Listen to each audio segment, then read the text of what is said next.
Hey, everybody, it's Honesty, and this is some episode of the Right Honesty podcast. I have no idea. Wait, season something, episode 2. I can't tell you that, of the Right Honesty podcast. And we are going back to the Black series. So by the time you hear this, the episode with Joan Vassar will have already been released. And now Adrian and I are going through the series. AG, how you doing? I'm good, thank you. I'm excited to talk about this I'm series. excited too, even though I'm low energy today. I'm excited to talk about it because, strangely enough, the fort is not all of it though, but the fort is like a soothing read for me. Well, So we there can't talk about the are fort because I haven't read that no, yet. not I just mean the place, not the Oh, last okay. book, but the place. Oh, Because like some authors, their work you just kind of go to like your favorite rerun, like your favorite show. There are many scenes in the fort that are my quote unquote favorite show. Now there are some scenes that I will never revisit. mm-hmm. But like Albert and being captured and Anna and all that, I'm never going back to those scenes. But there are other parts, large swaths of each book that is Mm-hmm. like a place where I just go and be happy and drift off to sleep. Yeah. So It is. It is. It is so much in this journey, right? Joan gives us this story of empowerment, this story of a people. She gives us yes, we get action, we get the romance, we get betrayal, we get political intrigue. It's so much in this book. I know it's been, or at least I think it's been categorized under historical romance, I think. But it's so much more than that, yes, the romances, the relationships, the romantic relationships play critical parts in each book. And yet there is so much more going on as well. right. That it's a very fulfilling meal each time, I would say. Absolutely. Yeah. Incidentally, and off topic, do you have other do you go back to books as like like some people, The Office is their comfort show. Do you have a book or in any number of books that are like your comfort books? There are several books that I listen to help me fall asleep. Okay. Because what I've learned about myself is that number one, I fall asleep to an audiobook, but it has to be an audiobook that I have read. So I know exactly what happens. Yeah, it can't be new information. Yeah, because then the brain starts racing. And then the storyline has to be such that it is not so high or doesn't have such high highs or low lows, because I can't fall asleep to that either, right? Because you it's coming and you get all emotional and or too excited and so on and so forth. So yeah, there are definitely books that, and that library is getting bigger and bigger.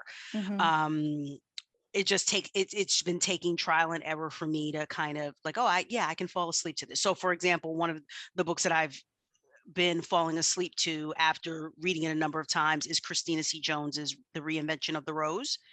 I have not read that one. Yeah, and the narrator is Ebony Flowers. And I found that I both really like her performance, her cadence, her voice, because I can't fall asleep to Jacoby. He riles you up. Yes, I can't fall asleep to Emmanuel, and I can't fall asleep to Wesley either, right? Because I get into it a little too much, I've found. But Ebony Flowers is just enough, like I enjoy it. But I've also found it's a very soothing, like lulling. And that story is even keel for me. It is not, in light of some of the other stories in that series. So after this, I'm going to have to ask you to give me a synopsis. I don't know why I haven't read that one, but I haven't, and that's why I haven't read the latest one, No Longer Afraid. But that's not tied to. Oh, it's not. Yeah, that's not tied to The Thorns and the Roses. It's set in Vegas. It's set in Vegas. Okay. But it's not tied to The Thorns. I don't have to do it. Okay. Nope. Cool. I think I have a couple comfort reads too. I can't comfort listen. I have to comfort read. And it's Bambi. The Okay. Bambi series, anything with the Yes. Carters, I can comfort read and just be ready to go to sleep. Okay. Or Christina C. Jones. This is my favorite book by her. You already know this. I feel like I've said The it. culmination of everything. Culmination of everything, child. Yes. It don't even matter. I could just always go back. And like a Mason. Sometimes I'll pick a Mason and go to sleep Okay. to that. Okay. Reading. But anyway, shall we all the way off topic? Can y'all tell that these people, let me tell y'all something. My job has been really asking me to like work, like do some work. And I'm like, what is that? Like, I don't like it. It's really exhausting. Well, but And now then, I think I can bring it back though okay. before you talk yourself into possibly getting terminated.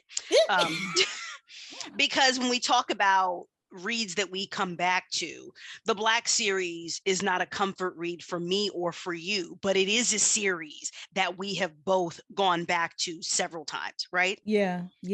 And so because my preference is listening, right? I resisted this series for a long time, and I've waited, right? I waited until Anthony Unshackled came out on audio, even though I was ready. I was like, I have to listen to it because I've listened to the first three and I need to experience it. And I've waited. I bought the fourth. I have the ebook, but I haven't read it yet because I'm waiting. And Joan has been teasing, right? She started posting clips today. So we know it's ready. And I'm ready to listen to the fourth, but I've listened to the series probably 3 times now. Okay. Which is a lot considering that each book ranges 16, 17 hours, right? But it's not a comfort read, but it is one that I've gone back to several times. I mean, for me, there are some scenes that are comfort reads. Yeah, but you got to get there. But you know what? I skip. So I go right to the scene where I want to be at. Okay. And you can do that when you're reading. Right. And let me tell you something. I had no idea audiobooks were so popular. Because I'm a reader, I'm not a listener. And so being on Facebook more, and because I was doing a bunch of promo and just trying to get myself together and be an actual author, seeing how many people are into audiobooks, I was like, oh wow, okay, I want to do audiobooks. Y'all know I want to read my own audiobooks, my short ones, and then I'm trying to get one of the grown-ups to read the long ones, but we'll see how that goes in due time. Anyway, so anyway, yeah, people listening is, now let me say this, I can listen to fiction. It's hard for me to listen to nonfiction. Same. Jacoby, no, the other way around, actually. I can listen to nonfiction. Oh, wait. It's hard for me to listen to fiction. Opposite. Yeah, I'm the exact opposite. Yeah, the opposite, because Jacoby was the first, it's not the first fiction audio book, but definitely the first one where I was like gobbling it up. Whereas typically I want to read fiction because I want to go at my own pace and I want to see it in my head and I want to say it how I want to say it. So anyway, that was interesting to me. I'm gonna get my audio book life together, and I got to do paperbacks too. Anyway, in due season. Okay. Well, I'm take a moment though to take full credit for in part changing your life. You did. Your literary life, because I recommended this series to you. I also recommended Lady Nisha to you. You did. And life has never been the same. And it has not, because the Carters we're family. Yes. And I actually just yesterday was rereading Here We Go Again. So that just goes to show you. You see? I have to tell y'all this. I put out 2 books on February 18th. The first one I put out in the morning was called Finding Us. It's very good. And then the second one that I put out in the afternoon is called Make Me Beg. So go get those, read them, and then we're going to talk about it soon. I'm going to do a live, I think, and all that. So anyway, I wanted to tell y'all that. Now let me give you all an accurate description. Because she said it's very good. It is not very good. It is outstanding. It is excellent. And it is also going to rip your heart out and stomp on it. And so with that proviso, it is delicious pain. but I would be remiss if I did not warn people that it Yeah, you does should be take warned. you on a roller coaster of Yeah. emotions, but it is an excellent, excellent offering from my ball and chain. And so I would highly recommend diving into it. And then if you need a palate cleanser Yes. to no longer be a puddle of emotions on the floor, Make Me Beg is pure filth. So, despite the lies that my partner continues to put out there about being pure and chaste, there is nothing pure nor chaste about Make Me Beg. It is also an excellent read. It is pure filth. I So disagree with you. just understand that it is pure filth and dive in with that understanding and enjoy. So listen, Now, there you go. So Make Me Beg, I didn't let anybody beta read that because I was rushing. I wrote it in like 10 days, maybe 7, and was trying to hustle to get it out for various reasons. When we actually talk about these books, I'll tell y'all why I did a double release. But anyway, one of my betas who's been beta, she's been with me for a long time, like since my second book, Jackie. I didn't send it to her, but I saw, because I did look at the reviews. I did see that she reviewed it, and she was like, I was not ready. Because I think this is my first like straight up erotica. And even with that, it ain't like, but I think maybe 4 sex scenes in it, even though it's 60 pages. But and you know, Jay Shari and what's the name of them, you know, they and Kima B, they know how to do erotica real good. But it was just so funny to me that people who usually I send stuff to was like, what the hell is it, girl?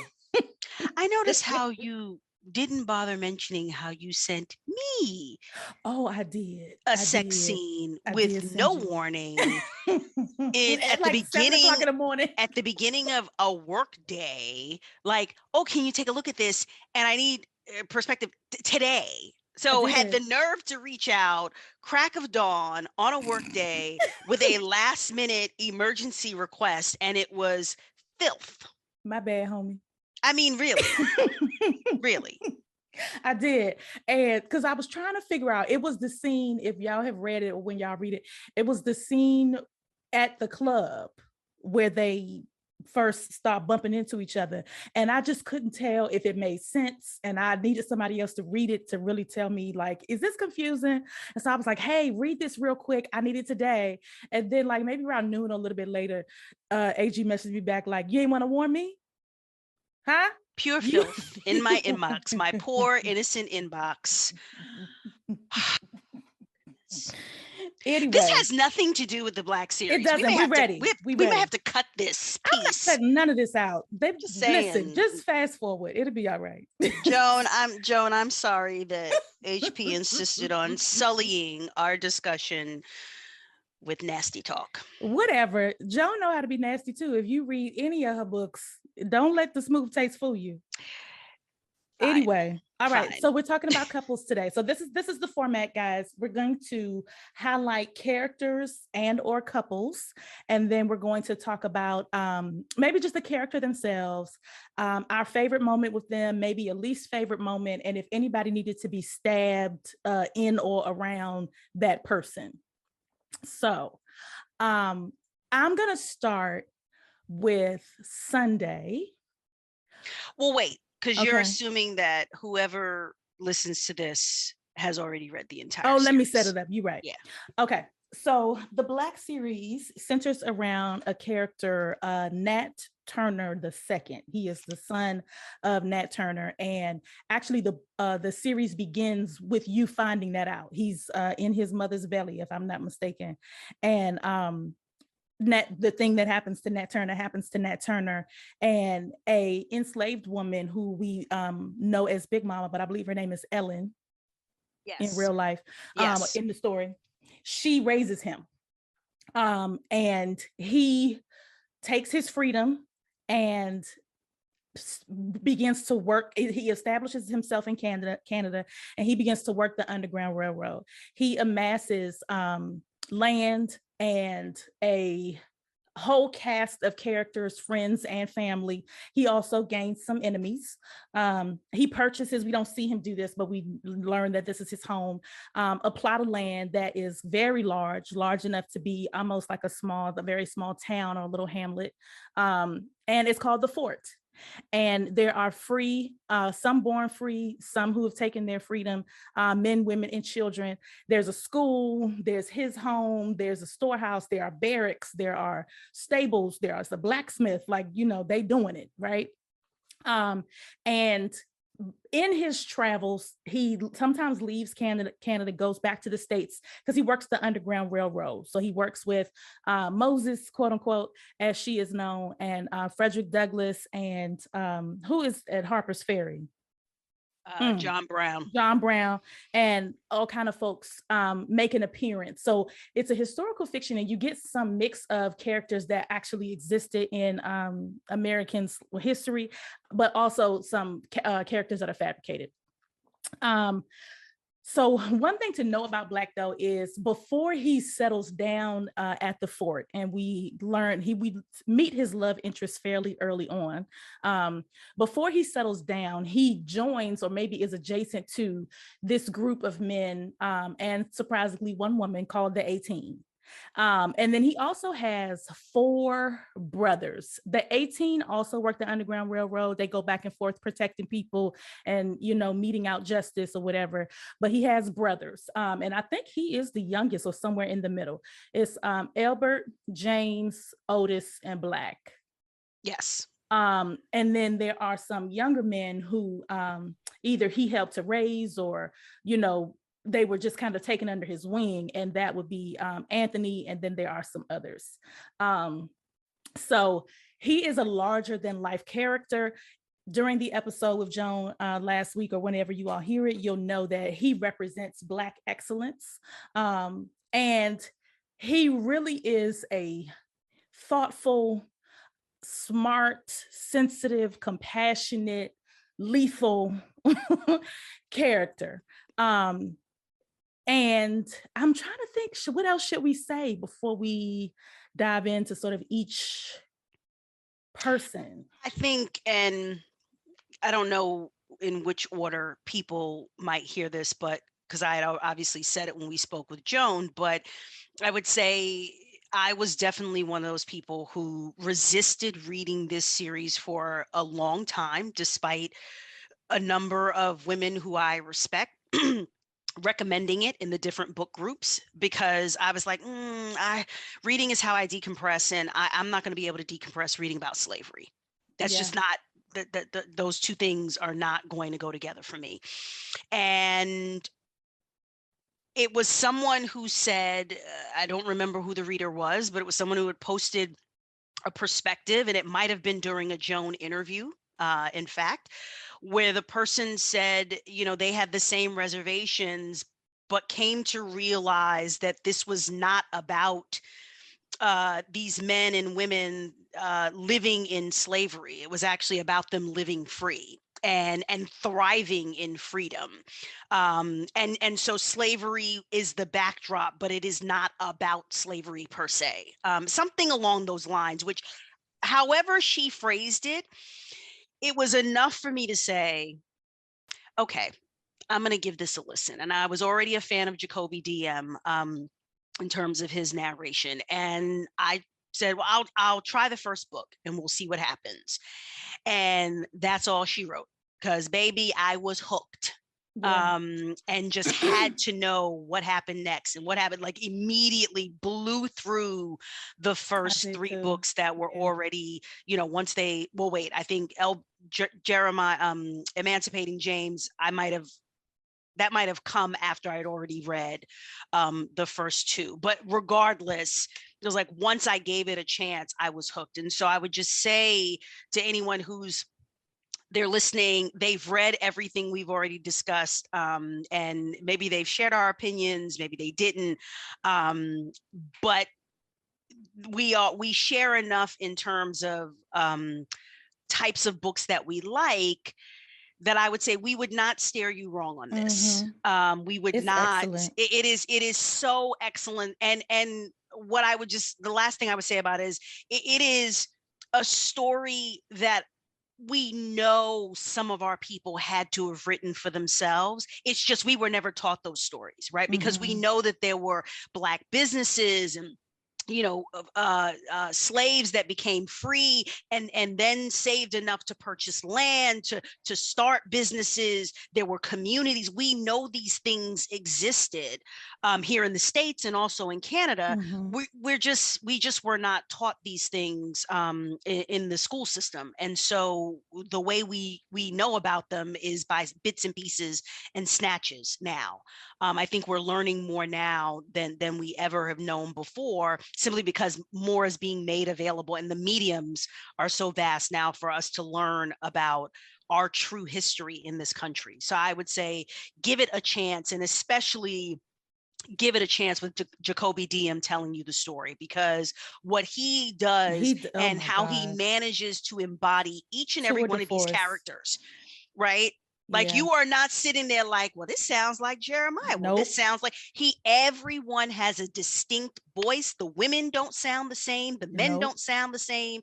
It is such a magnificent performance. Ooh, yes. Yeah. I can't wait because the last book is coming. I can't wait. I'm excited. I'm going to start from the beginning and listen to it all over again. I actually probably will do that too. Yeah. So now I'm ready to dive into the couples or the characters. The characters. So I'm going to start at Sunday. Okay. Sunday is not my favorite character, but she is the character that I think binds many of the stories together, not because she's always there, but I feel like Black's love for her and his desire to keep her safe and their children safe is what keeps him alive. Like I just really feel like she and Big Mama, but definitely her, like she's a huge part of his reason to live. Go ahead. Sorry. No, I was going to say, I don't think I have a favorite character, to be honest. I there are some that I like less than others. Okay. But I feel like Joan did such a masterful job in fleshing out these characters. Everybody, right? Everybody that's supposed to be fleshed out gets fleshed out. I think with Sunday, for me, it's more, I mean, she has a special place in my heart because you think of where she has come from and this steep learning curve, right? Yes. She's experiencing two steep learning curves at the same time. It is both freedom and what that means, and then also love and what that means in the context of you and this person have chosen each other, right? Which again, set like love with agency, or like relationship and intimacy with agency. Exactly. One of the things that I love that it was like when I read this sentence, I said, I got to meet Joan Vassar. I got to meet her, is when Sunday gets to Black's house for the first time and she thinks to herself, one of my first acts of freedom is asking questions. And I said, God, what? I was just like, because do you know how you have to be in the mind of a person to come up with such a subtle but profound thought on freedom? Yeah. And how enslaved people, this is why Black people mind their business so well. And this is why Black people don't ask questions they don't want the answer to. And like, because it just is so in our bones at this point to not be where you not supposed to be. Right. And to not say what you're not supposed to say, and to keep your eyes down. And that's why we run it without asking questions. Some folks, what's going on? Not Black people. We all the way 5 blocks down. Right. Before somebody figure out why were we running in the first place. and so for her, Sunday, and through Joan, or Joan through Sunday, whatever, to realize that what is so different for me in the last 24 hours is that I can ask questions. Yeah. I almost lost my mind. I said, this lady is brilliant. She's brilliant. Yeah, well, there's no disputing that. There's no disputing that. And it's this, Sunday, to a certain extent, it's amazing that she dealt with the whiplash very well, right? Yes. Because she went from literally when Literally. Black sees her, she's naked, waiting to be raped. Yep. By the owner's son. And she's like, well, he's been nice to me. And she's very like matter of factly and practical about how this normally happens. Because she understood the world she was in. Exactly. She understood the world she was in. To now, she is free. Right. She is, living in a house, has her own room, her own bed, and now beginning to develop feelings for a man who is teaching her how to read, who is teaching her how to figure, as he calls it, right? Mathematics. And this intimacy is developing between them.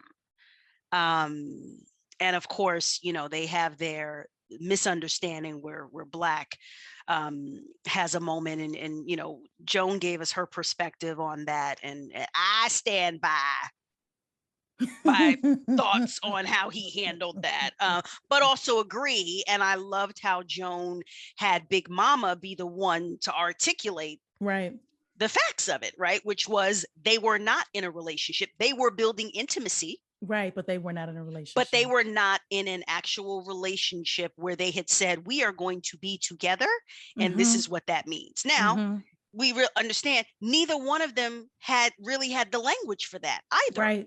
Right. So in fairness, I think we immediately understood that for Sunday because Sunday was a slave and was, getting ready to get raped. With Black, I think I certainly held him to a higher standard on this because I'm like, well, he's been free. He is older. He's had more experience.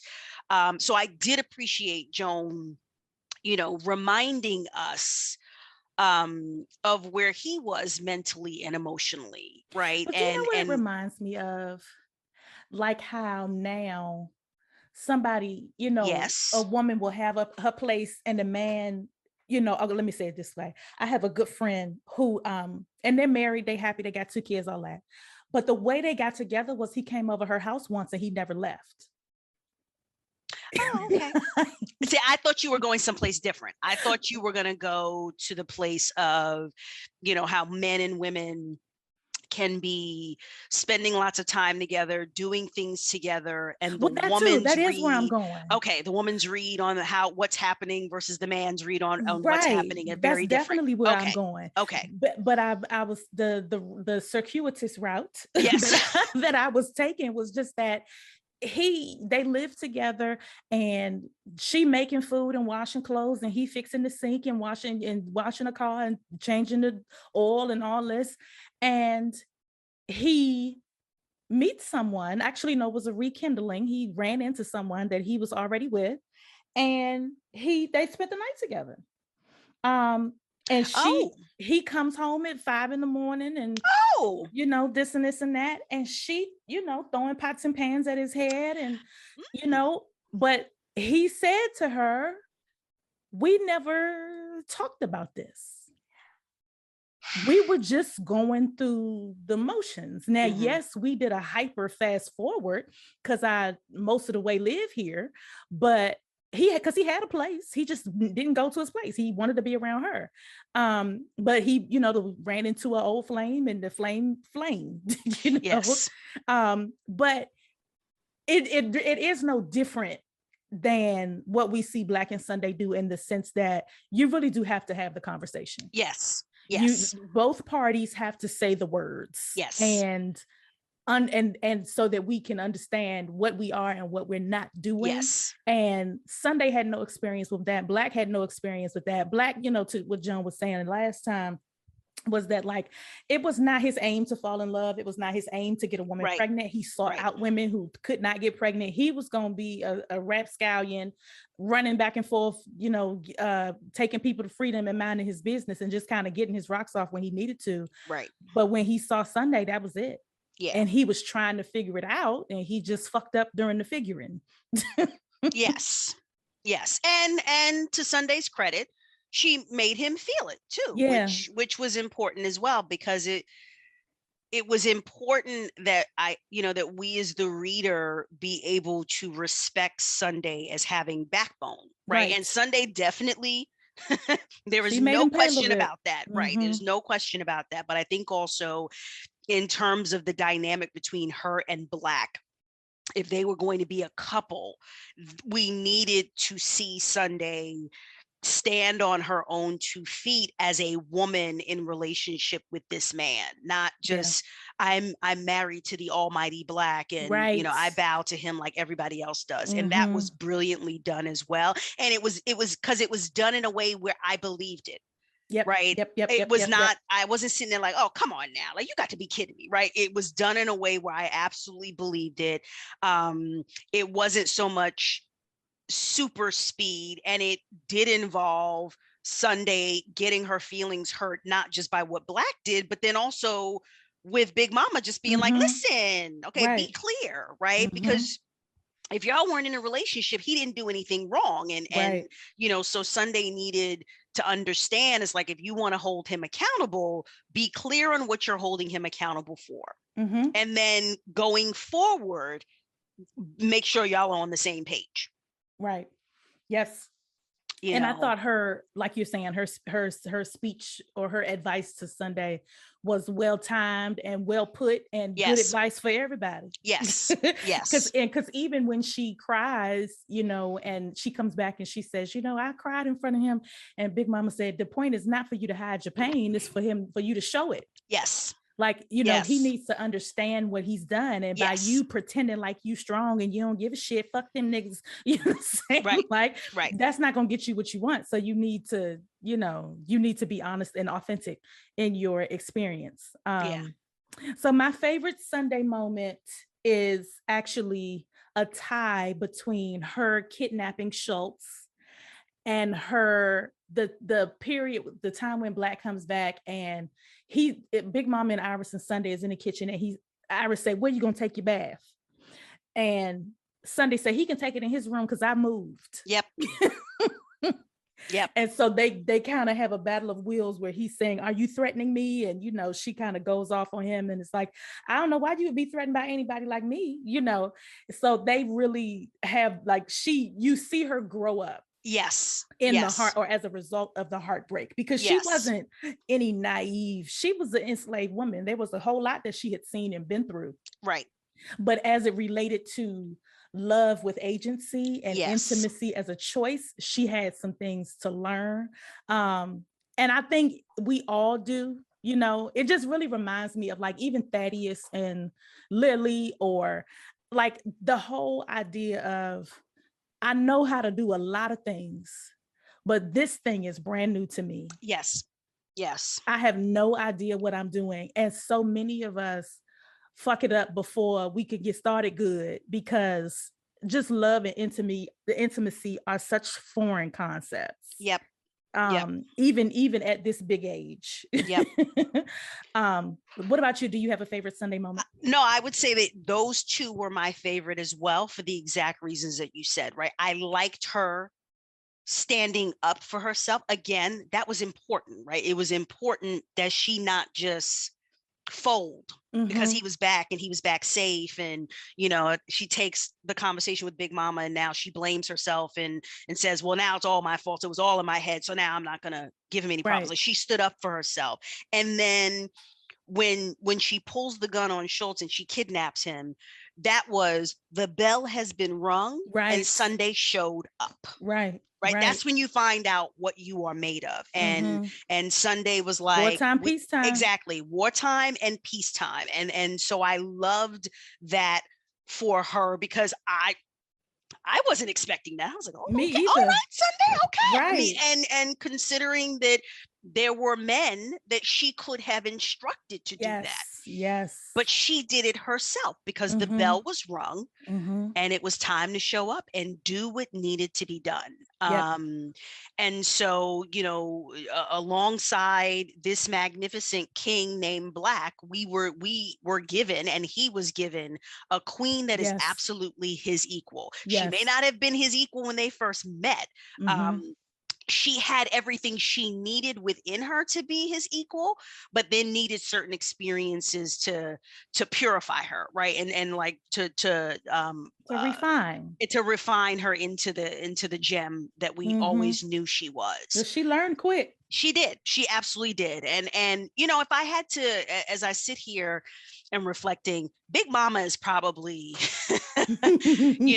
my, I has agree with the that. biggest spot in my heart. And I was glad that we are given, pieces of her backstory the way that we are. And Mm-hmm. she is this strategic thinker, and this mastermind Yeah, she's who's smarter than all of them. she's smarter than all of them. And we don't have to imagine the pain, right? We know that Right. slave women, and the fact that she had a child and lost the child, but just and that she was able to enjoy. I can remember when they're on the journey, there was a part of me that was like, is Big Mama gonna make it? Right? Yes. Might she not make it? Like, that would be really unfortunate, right? For him to get her, Mm-hmm. finally convince her to go, and then for one reason or another she doesn't make it. And I just wasn't sure. So it's also this feeling of everyone being so glad that she can enjoy Right. the freedom, right? That she's Mm-hmm. able to enjoy her grandchildren and be the, Right. what are they? The dowager, Mm-hmm. it's Or like the dowager matriarch. queen, Yeah, yeah, dowager yeah, yeah. matriarch of Fort Independence, as is her right, as she Mm-hmm. has earned, right? That these children, these boys that she raised to men, and then prayed for their safety when they went out and grabbed their freedom and built this whole community. And she kept saying, Mm-hmm. no, no, no, I'm not going to go. And he finally convinces her to go. And now she's able to enjoy all of that the way she should have been able to enjoy it before. Mm-hmm. But now there are grandchildren, and because even if she had left sooner, he wasn't yet with Sunday. So, and none Right. of the rest of them had children. And now she's got all of these grandchildren. Everybody got a baby. Yes, Mm-hmm. everybody has a baby, and just her and Iris, and I'm blanking on Anna's mother's name. It's at the tip of my Ooh, brain. But the three of them kind of like as yeah. the older, Not Mamie. Mamie is the yeah, but mother the of the three of them boy. kind of holding court, right, Mm-hmm. together, as like the older generation, being a support to Sunday and Anna. And And she's um funny. she's hilarious. She's just hilarious. And everybody gets a turn, right? Because Mm-hmm. when she tells Black about himself, like, she doesn't play favorites in that respect. Mm-mm. So if I absolutely had to choose a favorite, it would probably be Big Mama. And that's saying a lot, just because I just have a deep love for most of these characters, Right. that were fleshed out just for different reasons. Yes. Yes. Yes. Yes. I completely agree. Um, let's see. Oh, Is wait. Black too easy? I mean, In terms of like a favorite moment. yeah, I mean, So let me think. So I have my too many to choose, right? that's what I'm trying to think if I Yeah, have yeah, the favorite. Um, no, I will say Black got a whole lot of swag, yes, and he just is a. So I think we talked about this with Tris and Siani, how Tris is not a book bae because they really belong together. yeah. I feel that way about Black and Sunday. I agree. I agree. Um, but there are, like you said, there are so many moments. I love when Simon is reintroduced Mm-hmm, mm-hmm, and mm-hmm. they're battling. I love when he and Elbert have the conversation about the two dogs that were fighting over the bitch. Mm-hmm, mm-hmm. But they remain, ultimately were able to remain friends. Him and his children. Yes. Even when he gets shot, and the last words before he passes out is Sunday gonna kill me. Yeah. I think there are a lot of I have a lot of favorite black moments. Even when he talking to Ruby, when Ruby's love interest was mad, was jealous and was saying he ain't special, and Black said that's where you wrong. Yes, yes, So yeah, he yes. has a lot of swag. I do enjoy him for sure. He is. And would you say that Black is an alpha? So it's so funny that you asked that, because for the whole month of January and half of February, they've been talking about these alpha male podcasts on TikTok, when the men get together and talk about how much they hate women, although that's not what they think they're saying. I actually think that that this whole like alpha thing, they are alphas until they, like we've said, they are alphas until they learn balance, and then they just grown men. So I think he just is a grown man. I think maybe he was an alpha before Sunday, maybe, I don't know, I didn't get that sense completely. But I just think he is an adult, well-rounded man. Yeah, because I feel like one of the hallmarks of the alpha is like the arrogance is over the top, right? But it works. It works, right? And with Black, there's confidence. I wouldn't say it went to the extent of arrogance. I would not define it myself as arrogance, because he understood that he was dealing in life or death, right? And I think was always keenly aware that he could not afford to just to get beside himself. And arguably the one time that he does that is with Will, right? Yes. And he deeply regrets it, because it sets this whole chain of events in motion that he regrets on a number of occasions because of some of the things that happen, right? And I remember him saying to Tim, I think, how he regrets putting them in that position because he let his emotions get the best of him. And so I feel like Black, we are, to your point, we're getting this strong, intelligent, thoughtful, deliberate man who is also not averse to taking counsel from his brothers, certainly deeply respects the counsel that he gets from his mother. My sense, in his interactions with Iris, with Paul, like that he respected the people in his circle, that if one of them said, I wouldn't do that, or you shouldn't do this, or don't do that, right? When Otis tells him, don't do this, right. He knows he shouldn't do it, right? So he's not like, I'm going to do what I want to do. He knows he shouldn't do it, right? But he's like almost like having the out-of-body experience where he's like, I know this is not a good idea. Right. I'm going to go on and do it anyway. And so for me, he's not an alpha.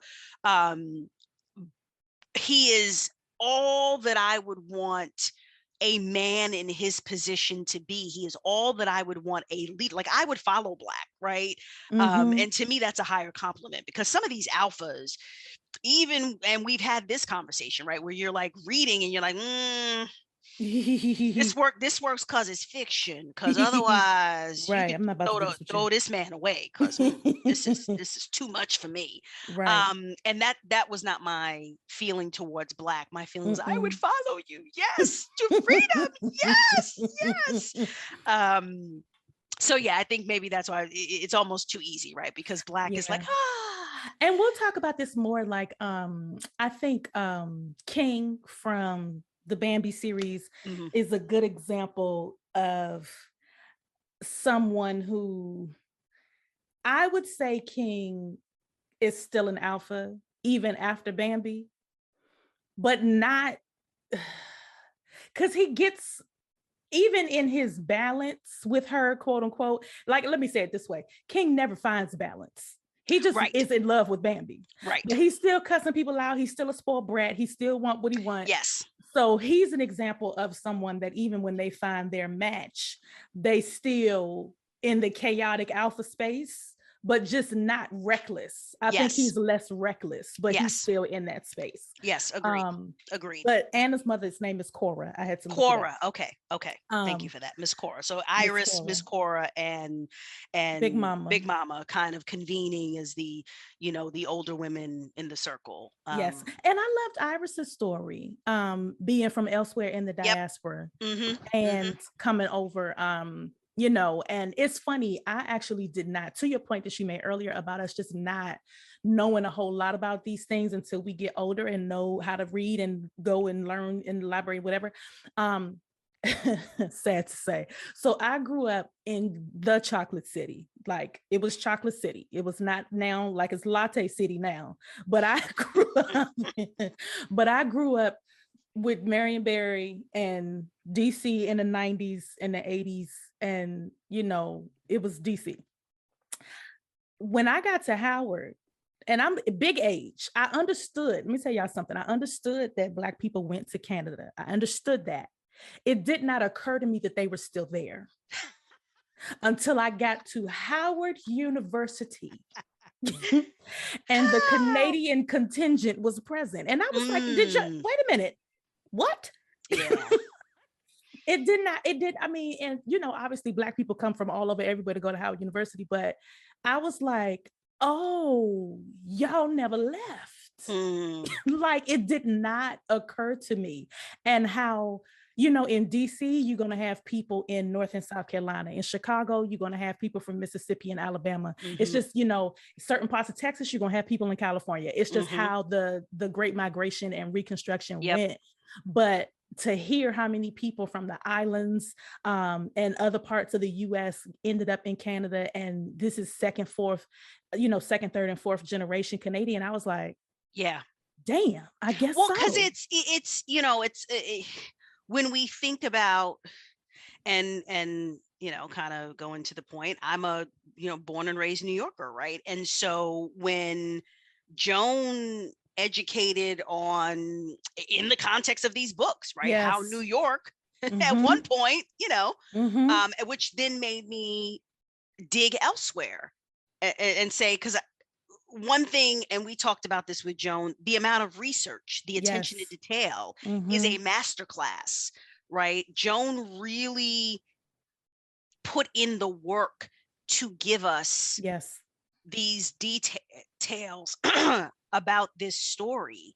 And it's very entertaining when people in her book group on Facebook, when people will send, like an article or a picture of something that she referenced in the books, making the connection that this was an actual place, that she used the actual name, that she had done her research. And that Fernando Wood was an actual mayor of New York and was supportive of slavery, because obviously New York has reputation of being a bastion of far left these days politics, and yet that wasn't necessarily the case. And so I say that to say, as you think about, it's like, if you think about it more, it makes sense that folks, if they could get to Canada, that they would have kept going if that were a possibility, because in Canada, by this point, slavery had been outlawed for going on 2 decades, right? And so if they got to Canada, they didn't have to worry about, there was less of a concern, right? Of a bounty man coming after them and dragging them all the way from Canada back to Mississippi, Tennessee, South Carolina, right? Well, and that's why going to the States was so dangerous. Right. And every time they went to Massachusetts or New York or further south, and you hear the 18 and eventually the 22 talking about which states they steer clear of. Yes. Just because it is just too dangerous to venture in. So you're absolutely right. It is an education as much as it is a thoroughly entertaining experience. Right. Yeah. And it's, so again, I think when you think of it in that way, it makes sense, right? That there would be just a large population of Black Canadians Mhm. whose ancestors got away, Yeah. or were born there Right. Or and stayed. from other parts of the diaspora. I would That's say right. like how That's many, right. it's the same with like Jamaica and New York, or Yep. other islands in New York and Canada, which has always been interesting to me just because of the climate difference. Yeah. I'm like, Well, did you intentionally? Like, but I mean, where was you gonna go? South? Absolutely not. right. So Right. you had to work And it out. people think, with opportunities, Right. right? Right. So, yeah. Um there's just so Interesting much stuff. about us that we don't know. It's true. Um It's true. and that's why, when people start saying, well, why do you have to, highlight this, and the first Black person to do this and the first Black person to do that, and usually it's ignorant people say that, Somebody dumb because we but still having first. That's why. well, still having first, but also this country, there was a concerted effort to not give credit where credit was due, right? If Is we had been taught things like a Black person created the stoplight system, Garrett A. the red light green, Morgan. right? Exactly. Lewis Latimer with the blood plasma, right? No, Lewis Latimer is the filament for light Yeah. bulbs. It's Charles Drew is the Charles blood Drew plasma. is the Who is my blood girl plasma. that made the Murphy bed in the ironing board? Hold please. See, Miss Nero Hatley would be very upset with me, because my fourth grade teacher taught us all of these. She's like, you children gonna know your history. Same. I had a lot of teachers who were like you gonna get these Black history facts if it's the last thing. But because my mother was like, who? right. But Yeah. I remember we would have whole pages and pages and pages that we had to memorize of Black history facts.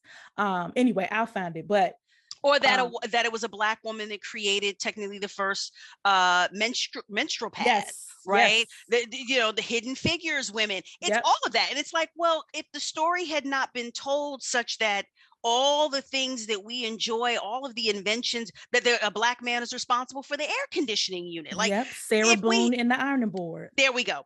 Sarah Boone. If we had been taught these figures just as part of American history, right, in the same maybe way we that you would get be Thomas Edison and Benjamin Franklin. we would be less attached to, quote unquote, the first, and highlighting these things. Perfect. And we'll get back to the book in a second, but perfect example. I did not know Jackie Bouvier Kennedy Onassis, right? Her wedding dress, which I swear has been trotted out 50 million times. They treat her dress, her like wedding she's dress, still in it. like she's still in it, and it's the American equivalent of Princess Diana's dress, right? That's what we have. And they take this dress on tour every couple of years. It's on the morning shows when they celebrate an anniversary. And all this time it took me going to the National Museum of African American History to learn that her dress was designed by a Black woman. And I'm sitting here and I'm like, I could not point out the designers of Princess Diana's dress if you put a gun to my head, but I know that I've seen their names. I know that they got worldwide acclaim for that dress. Exactly. But no one knew. And I'm like, you mean to tell me that every time this dress came up, no one mentioned that this woman who designed this dress was a Black woman? It's things like that. To use your word, it's the erasure. And that's why, the first continue to be what they are, highlighted the way that they are. But kind of coming back to this series, we know again that there were communities that thrive. So we know that while this is fiction, it's fiction, and yet there were people that lived like this. Maybe not the full breadth of it, right? Because I suspect that most folks, once they got free, they were not chancing running back. Right. That's why the Underground Railroad community was such a special one. But we know they were definitely in the minority, right? In terms of folks going back, because it was just so dangerous. So anyway. Yeah. Okay, so let's go to Elbert and Anna. So I lied before we started taping because I think I've been reading in my comfort reread. I've been with Black. I have not gone to Elbert and Anna yet, but actually I do love Anna, and Anna has a lot to offer. I love Anna when she tells Elbert that she wants a last name. I love Yes. their moment in the tub was just the sweetest thing in the Mm-hmm. world to me. Mm-hmm. I loved when the chocolate and she eats his chocolate Mm-hmm. and they have their little banter moment where he's like, well, you got to figure out how you gonna make it up to me. And, she thinking all hard, like, Mm-hmm. they, when they are in their cabin together, there is a sweetness to them. And I think it has to do with, Elbert fell in love with Sunday by accident. And, he ends up going to a sex worker who looks like her, Mm-hmm. trying to, capture the feeling. And he tells the sex worker, I just want to get away from the bullshit, Mm-hmm. or a moment away from the bullshit or something. But when he leaves in book 1 and we see him at the beginning of book 2, before he and Anna are captured, once Black and them go get them and they come back and he's on the mend, Albert's book is it's a tie for me between Albert and James, their books, because of how I feel about Jeremiah. But I love how sweet they are when they have their moments together. Mm-hmm. And I Mm-hmm. think it's which is what I was trying to say before, the juxtaposition of how lethal he can be, Mm-hmm. to how much he sheds that when it's time to be with her. Yeah. They are lovely together. They Yeah. really are. I have a lot of favorite Albert moments. Albert shows off in his book. Yes. He Yes. shows off from the inner bitch to to what's the man? Let me tell you something. This is one of my notes in Albert's book. When he and Anna go to get her mother for the first time, and Henry comes up, Yes. Poor and Henry. Anna is saying, Henry, I can't marry you. I'm a different person now. Godspeed. So she's just speaking with him, and Henry is saying, well, I'll still marry you, Anna, and I still love you. Right. And Albert says, I'm tired of talking. Sir, this is not your conversation. Yes. You are not the one talking. Yes. So just him standing there ready to kill this man, just for being alive and knowing who Anna is. Yes. But him being like, I'm tired of talking. It's not your conversation. Can you continue to stand in the corner? Albert was one of the characters who, like I said, I like them all, and yet I am too risk averse. Oh yeah. Right, for Albert. And so as Albert was moving and doing Kept things, going back I was just like, oh, oh no, yeah, like a and then cat of course, bringing mice to his owner. yeah, and that said, I mean, the way he gets justice, right? Amen, He hallelujah. gets That's it. right. Praise the Lord. But I also appreciated him having to deal within himself, Yeah. right? How that recklessness again had set a chain of reaction of events in motion. Now we understand because Mayhew, that was his name, right? Mayhew, the snake in the grass.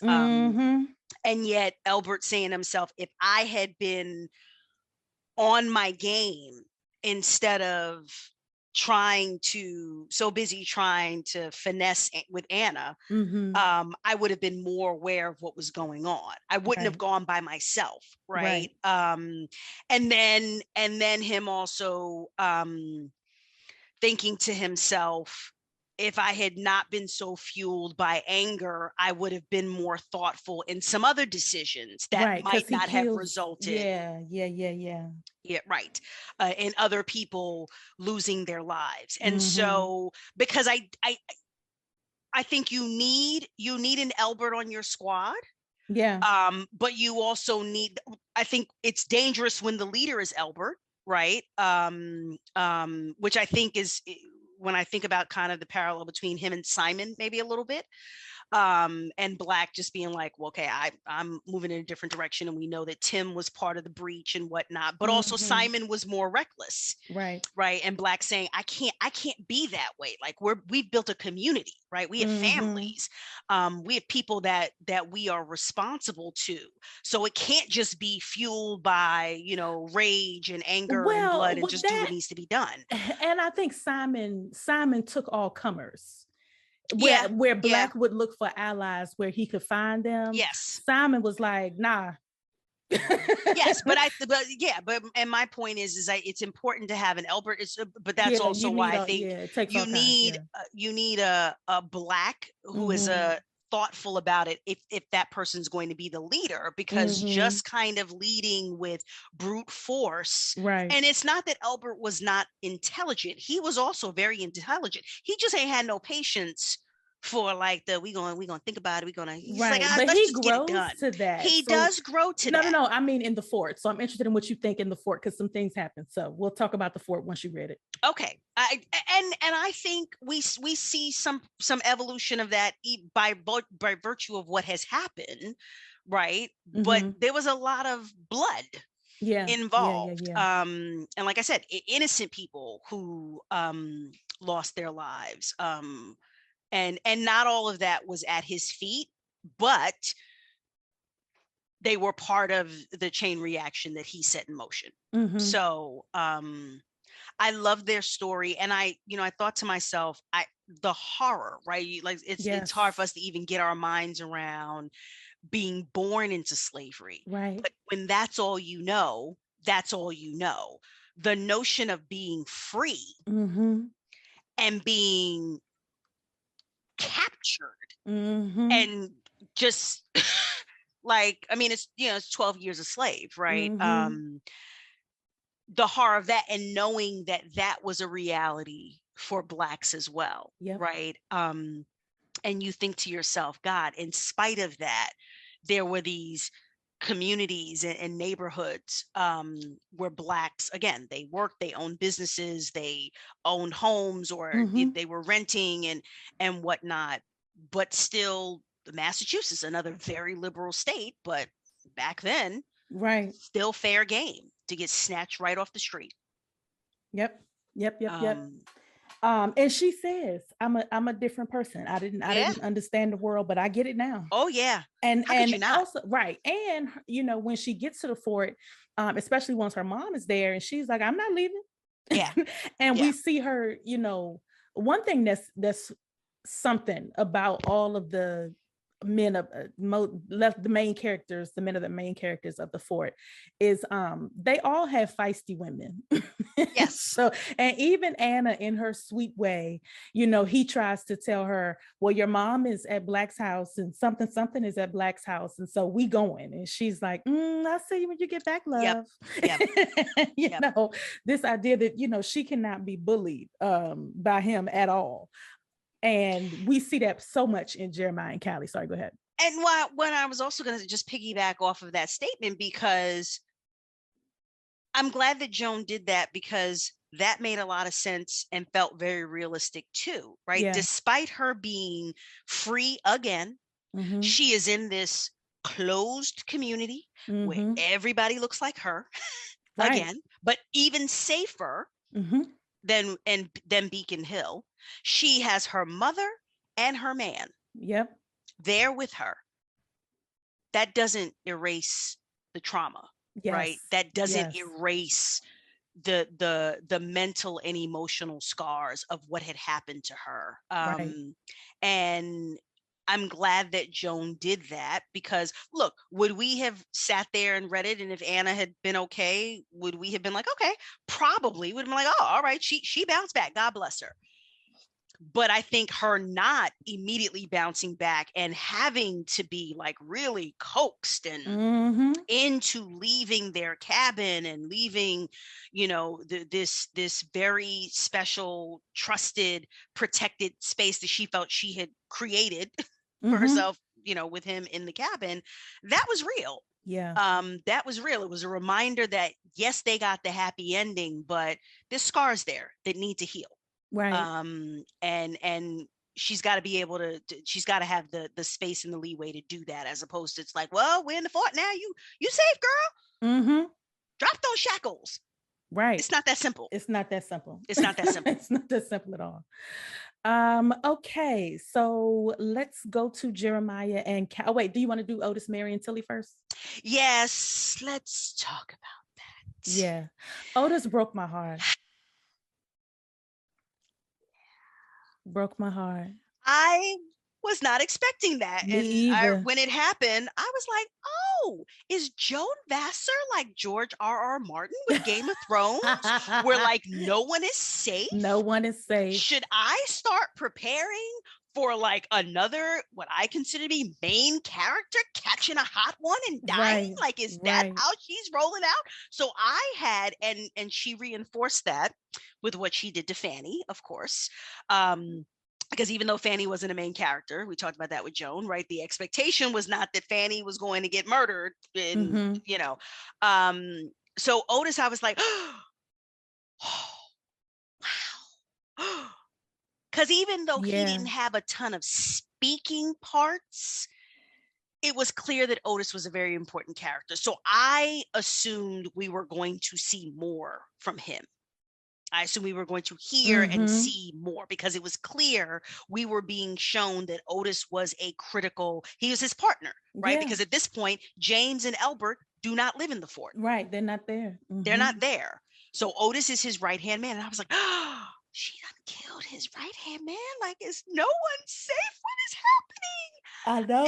And then to find out why and by who, you know, and the fact that it was Tilly, you know, the slave who he had a relationship with, but then left and married a white woman.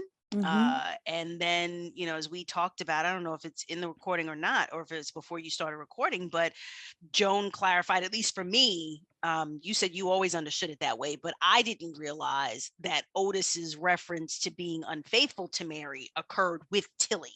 I thought that, you know, Tilly was simply pre-Mary, and, you know, Tilly's broken heart stemmed from being left behind, but it made a lot more sense that Tilly took his life once, you know, it was clarified that he cheated with Tilly on his wife and then went back to his white wife. So I was like, there's some people who might say Tilly wasn't right, but they understand. Some people might say that. It broke my heart, and I think that the scene where we find out that it was Tilly speaks to the fact that, and I think Joan talked about this, we're looking back on this from a 2022 lens, which is, girl, just go with him and get free and find you somebody else and don't worry about it. And, you know, whatever. But the reality is he broke her heart. Yeah. And what she knew was that plantation. She had not been to the fort. All she knew was that he left her. Right. And he never, you know, however he handled it in a way that didn't leave her satisfied. And so she felt, when given the opportunity, she had to do what she had to do. And not with no concept for, because as you're reading the book, you understand the larger purpose of all of their actions, right, and the larger universe that the book is set in. Yep. But for Tilly, the world is Virginia. Yes. And specifically the Turner Plantation. Yes. And so, nigga, you fucked up. And when I last time I saw you, I said the next time I see you, it's on site. And so it's on site. And, you know, the idea that she was taking him away from Mary, and then she ultimately did what she did, you know, in the very last time we see her, or kind of hear of what happens with her. But it was so heartbreaking because of the impact that it has on Black and on his brothers. Yes. And of course on Mary. It was gut-wrenching. Yeah, it was a heart-rending scene. Yeah, it definitely was. And another one of those, of all the people, and this is, you know, again, to Joan's brilliance, keeping you guessing, because of all the people and all the reasons why we would have thought, and we thought Otis had been killed, that certainly was not one of them. Nope. I thought it was the overseer, some kind of was expecting that. Right. It was like, what? That it was a scorned lover. So and that he was, because they talk about how his his kindness or his compassion was his Yes. undoing, because he was Yes. giving her a gun to protect herself Yes. during the period that they're taking the plantation over, and she turns it on him, and it's just like, oh girl, no. Yes. Like, Well, it's also kind of, if you take it to a modern day parallel of the man being past what happened and the woman not being past it at all. At all. And the man not perceiving that the woman is not past it at all. And that's such a thing, Yes. that Yes. Yes. that he sleep. He is relaxing, his feet are up, he watching the game.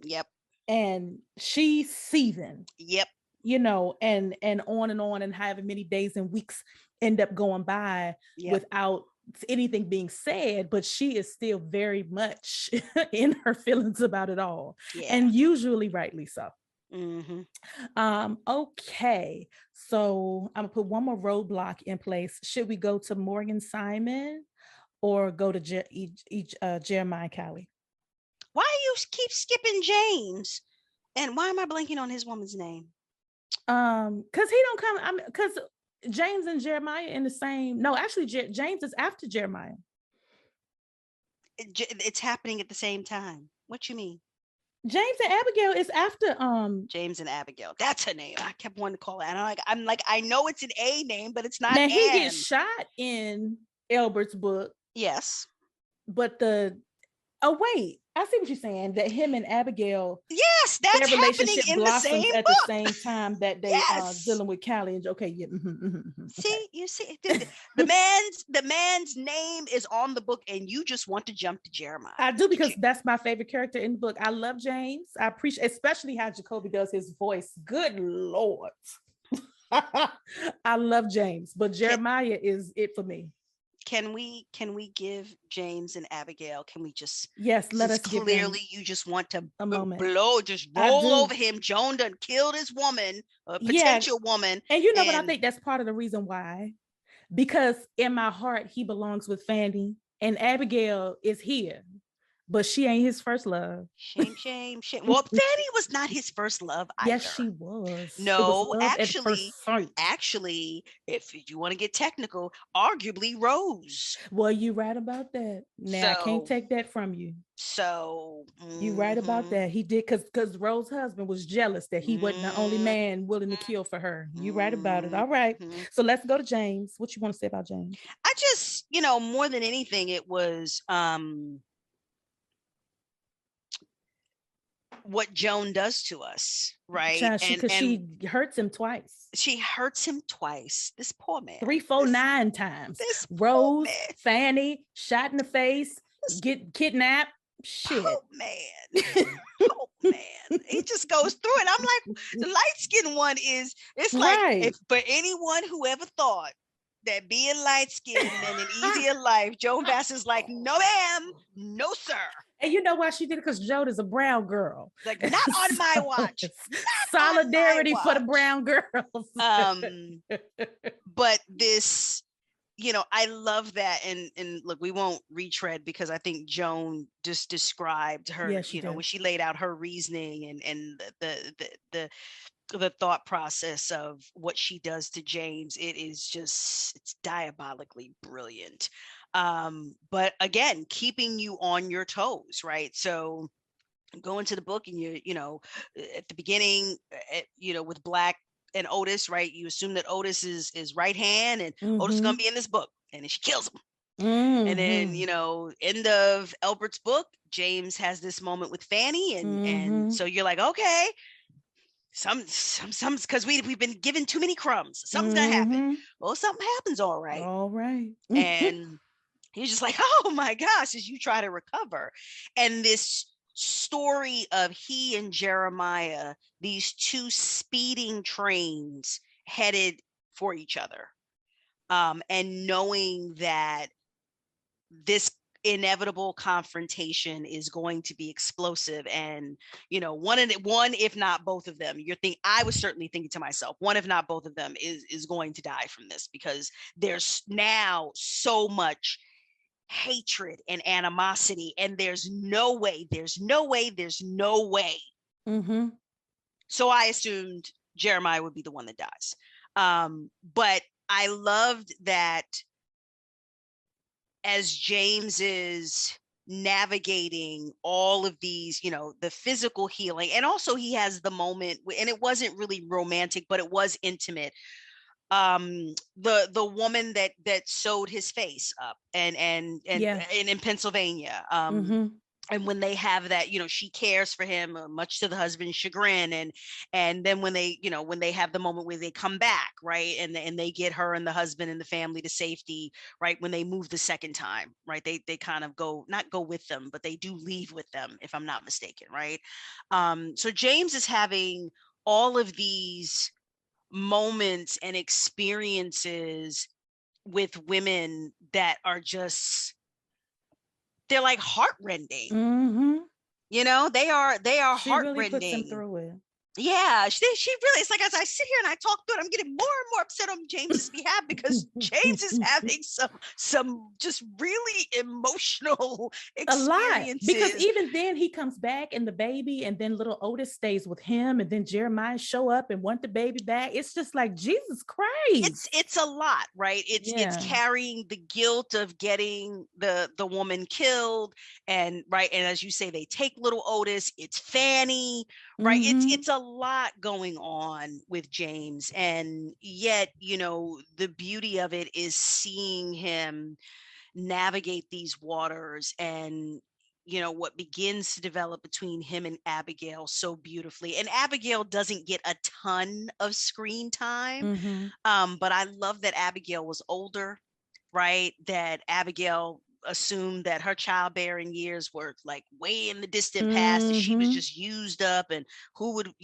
want her, and whatnot. I wouldn't say she had low self-esteem, but I Mm-mm. felt like she was practical almost to a fault, right? She Well, was just and I kind of think like, it is what it is. right, she understood her value in that, in the system, and how but she understood how the system at the time valued her. Yes, And yes. so, not unlike today, it is, are you young? Yeah, Are you a certain size? Can you yeah, still have kids? And yeah. that's why these quote unquote high value males in their nonsense podcasts be going on and on with the foolishness. But I think she was like, I know my worth or lack thereof in the current system. And not, I agree, but more like, I know what it is. Yes, and a certain level of peace with it, right? Like, Mm-hmm. I'm not gonna drive myself crazy being upset about it. But I'm free, I'm safe, And right? it was She the same focused with on, Hazel and Gilbert. yeah, she focused on the positives and the blessings that she had. So I thought to see them develop into something was beautiful, because it was, I mean, love is always a gift, right? But Mm-hmm. especially to these two, and I think we see that with others, where the women have been through even worse circumstances than Abigail, but where the love is truly such a gift. You see it for Mm-hmm. the gift that it is for the two of them. Yep. And so I loved how they healed each other, right? Mm-hmm. And then were able to not just have with little Otis. And again, this is like no getting around Jeremiah, so I'm mindful that we have to dive into Jeremiah, but little Otis, and then their own daughter. Yeah. Yes. So I enjoyed them, and I do think they obviously get overshadowed, because Jeremiah and Callie, what's happening with them is so much more complicated, and you're sitting there watching this evolution of these two individuals, and then the evolution of their relationship, and it's a Mm-hmm. lot to Yeah. process. Yeah. So as a result, James and Abigail's, um it's like Jeremiah and Callie are like the rock concert. James and Abigail are like the quiet, the classical music, or like the smooth Mm-hmm. jazz, right? Mm-hmm. No less valuable, but I think the guitar and the drums of Jeremiah and Callie are so loud in this book, Yeah. that it's easy to be like, I see what's happening with James and Abigail, but back to Jeremiah and Callie, because what is happening? Well, I think it's Jeremiah's arc, like where Yeah. he starts Yeah. is Yes. miles and miles Yes. away from where he Yes. finishes. Where with Yes. James, we always knew that he was one of the good guys. Yes. But when you see a person turn from, make a 180-degree turn, it's definitely more like whiplash than what we might see with James. So and especially because, the scene where they're buying Callie and he's in the barn with Mm-hmm. them, Mm-hmm. but he has on finery Mm-hmm. and he doesn't smell like shit, Mm-hmm. and he has on shoes and whatever, and all of the enslaved people looking at him, Yeah. don't ask Yeah. him for nothing. I've seen that Yep. kind before. Yep. And him seeing Callie and having every intention potentially to use her, although I think later he says he knew he loved her when he saw her standing there. But he, you're supposed to think, based on what you get from him up to that point, is that he's buying her to use her. Yes. And quickly the tables turn. Yes. And Joan said last week, just that, Callie understood him because she was him. Yes. And I love again how, and she uses these words, I'll bend, but I'm not gonna break. Yeah. And I love when she says, my favorite moment. I have a lot of favorite moments between the two of them. Anytime they're sweet with each other, it's beautiful, especially in the Flu book, which I think is Anthony's book. Mm-hmm. Yes, but that is Anthony's book. Yes, but where she says, "Don't you put your gun in another holster. I'll kill her and you." I said, "I know that's right, Callie. You better draw the line, sis." But let's kind of go back because I think, to your point, the arc of Jeremiah, because when we meet Jeremiah, I think most readers hate him. Mm-hmm. And we're ready for him to die. And I'm like, Joan, it's not gonna work. I don't care. I don't want to see. You can show me whatever you want to show me, but I don't like him, and I'm not gonna like him. And I'm just waiting for James to come and kill him. That's how I started the journey, right? Because obviously in Albert's book, you're like, this is black and white. He's evil. He's beyond redemption. So I'm looking for next book. I'm looking forward to seeing them come back and kill him and his brother. They both die. Bye. I didn't she surprised me. I knew he was going to come back, but I thought, like you're saying, I thought he was going to come back as a villain. I did not think he was going to come back and be turned around. No. And I'm thinking to myself, how in the world can you possibly redeem someone that we watch kill a woman while she was holding her child? And she did it. She sure did. And I was just like, after reading that, I was just like, no, she did not. Yeah. I like put it down. I was just like, pause the audiobook. And I was like, no, she did. I want to hold on to my anger. I want to be mad. And it's interesting because when Joan said, and she had said this before, I don't think she said it exactly this way when we spoke with her, but that she was not sure. She stayed removed from whether or not she was going to kill Jeremiah until a certain point. And that's why the reader experiences how this going to go. Right. I think the reader starts out with the assumption, because to her point about we think that we know, we think we have it all figured out.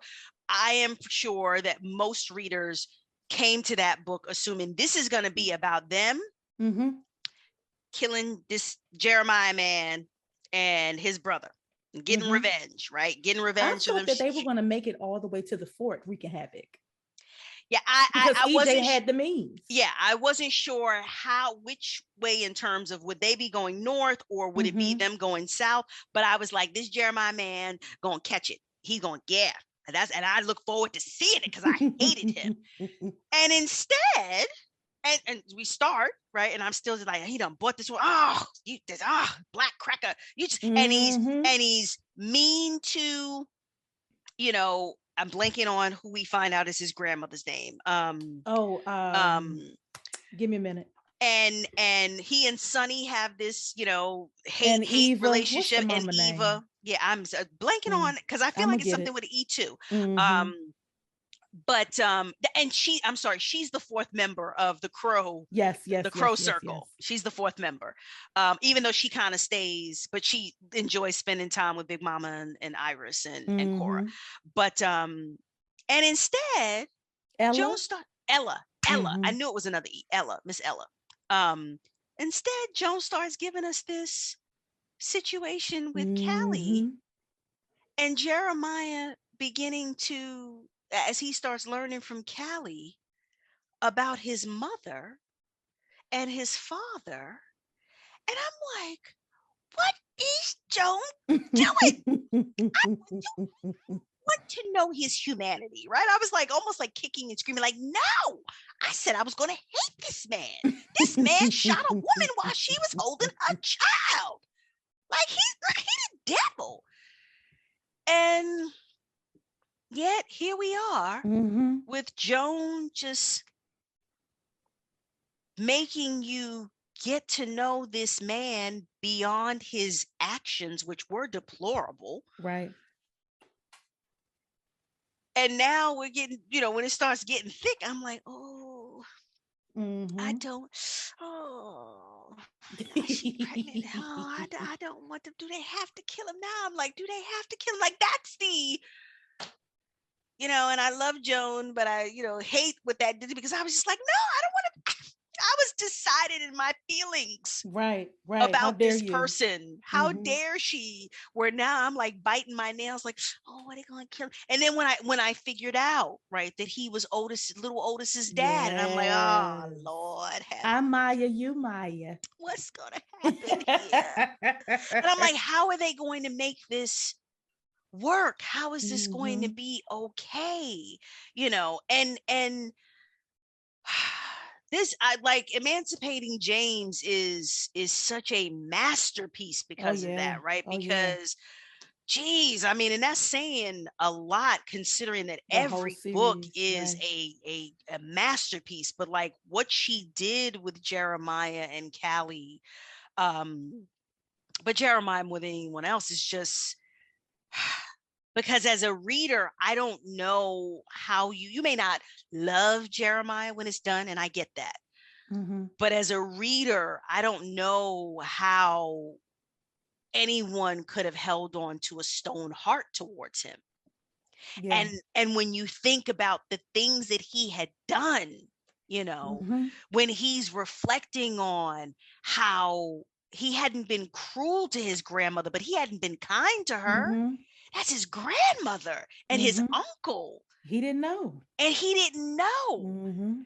And you're sitting there, and instead of getting like that kind of satisfaction, I was just like, oh, Yeah. yeah. Lots of conflicting feelings Yes, yes, yes. with him. And yeah, it was a lot. But I think Callie, speaking of a force, like Albert wanted tenderness, and he found it in Anna. Mm-hmm. Um, he left the fort because he was falling in love with Sunday. Mm-hmm. Even Black wasn't looking for tenderness, but he found it in Sunday. Mm-hmm. But I think like even James, he wasn't looking for it, but he Right. sees Fanny and he thinks like, Right. Right. and then Joan broke all of our hearts because she's a sociopath. And then here comes Abigail that's ready to help him mend. But Jeremiah, more than anybody, it was just so striking to see him. Literally, you see the wheels turn and you watch it come together. Yeah. Almost in real time. Yeah. Like the puzzle pieces literally come together before your eyes of him seeing this woman, never realizing what his real station was and the benefits that he had of because his brother loved him. Um, and then but still living in a world that saw him as not equal. Yeah. And but having the clothes that he didn't live in the house. He could have, I guess. I don't know. Like once his father died, maybe he could have, but he had his own cabin. In fact, though, I don't know. I don't know if he spent more time sleeping with just like different women, or maybe he was staying in the house, because at one point EJ says, "Oh, you're sleeping in your own cabin." And I haven't read back closely enough to figure out like why he would say that. Is it because he would bed hop, or is it because he was sleeping in the main house? But anyway, to watch Jeremiah literally fall in love with this woman, and for her to be the rod he needed, Yes. like while he was going through this really intense transformation. His son has been taken, the mother of his son, he killed her himself. There was this whole uprising, and he trying to figure out how to deal with that. His brother got these two women. but then even before all of that, his brother's getting married and her family is there, which means his brother has to put on airs, and Jeremiah to some degree has to act in his place, so that it is not so unsettling to Suzanne and family. Like, it really was a lot. And then, like you said, to get his backstory, a backstory that he doesn't even know, right? All while Callie is there and just making his heart grow every day. You know what I mean? Like the It was a Grinch lot. at the end of the movie. It was It a was a lot lot. to do. In, I don't know how many pages that book is, but it's not 5,000. Right. Right. You know what I Right. mean? And I So, think, kind of to your point about the dynamic between he and EJ, right? That feels as authentic and real as the dynamic between Black and Elbert, Black and James, right? Brothers, right? Yep. Like true brothers, not the, oh yeah, you're my brother, but you're also my property. No, my Right. brother, Right. and EJ's fear, um, right, that Albert would leave him, and he didn't want to be without his brother. Like, it's not that he didn't want to be without his protection. He did not want to be without his brother. Right. And I had to, I was reminding myself as I would read those moments that, because I think, the baggage obviously we bring to the table is, but the undercurrent was slavery. Right. But the undercurrent was slavery. And so I did think that was another great example of Joan's mastery, because that brotherly love and respect was there. Even to, like I said, it wasn't that EJ was afraid of losing probably a certain amount in terms of protection, but that's because Jeremiah was his big brother and always protected him. Yeah. He always protected protected him. Yep. Exactly. And that was beautifully done, because I think when I initially saw this, I'm like, oh, okay, so they're brothers. Okay. All right. Right. And wondering like what that's going to look like. Yeah, because usually there's the undercurrent, right? There's the specter of slavery and the reality of that. And it's like, but we're not equal. No, we ain't equal. Right. And EJ saying, when I forget the exact wording, but when EJ's basically like, fuck our daddy, because now I know he killed your mom. Like, fuck him. Right, fuck him. Right. Hell with him. I don't give a damn. He is the one that's like, as Callie reads the journals and EJ starts to talk to Jeremiah about it, and some other things come out, he's kind of like, well, I really don't see no reason to kill them for killing daddy. I mean, maybe we just ought to talk about it. You know what I'm saying? Like, never mind. Like, whatever. And then I think the parallel to that in terms of Joan handling it in such a masterful way is EJ's relationship with Nettie, right? Yes. Because again, that's another one where there is no avoiding the baggage that gets brought to the table. And I have seen in the group where, there have been other readers who are like, but I couldn't get past it. And I understand that, right? Readers who felt like they didn't fully accept, like they accepted it, but they wanted Nettie to leave, right? And felt like they wanted her to have freedom rather than be part of this relationship where she was not um in an equal position. And we talked about that with Joan, and Joan, where Joan said a review, I think, actually called Nettie a side piece. And, Joan disputes that. I agree with her, and yet I understand why the reviewer said that, because one thing that is indisputable, whether it was in the US or in Canada, is that the legal wife was not Nettie. Right. It was Suzanne. Yeah. So, and we get it. We understand why that was. But however, they were treated he treated them equally in terms of how he engaged with them, how he loved them, how he dealt with them. Yeah, but the law says there's only one wife, and it wasn't Nettie. Right. I loved how Joan, and this is not just we don't see this in James's book. This is in, or do we see this in James's book, or maybe it's Anthony's book, where we find out that Nettie had his son and Suzanne had a daughter, and they named the son Edward the Third. Yeah. Edward the Third, or Nettie's son is his namesake. Exactly. Nettie's son is his namesake. But again, Nettie's son, at that time under the law, with the mama, is illegitimate. Right.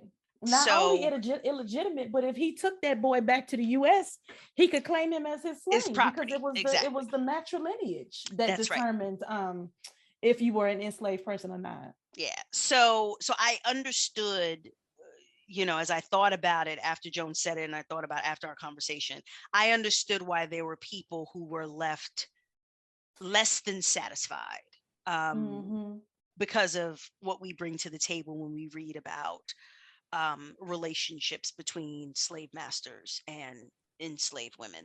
Right. I think the reason that it didn't bother me is because Nettie, as much as she can, not knowing the world around her, you do see her choose. Agreed.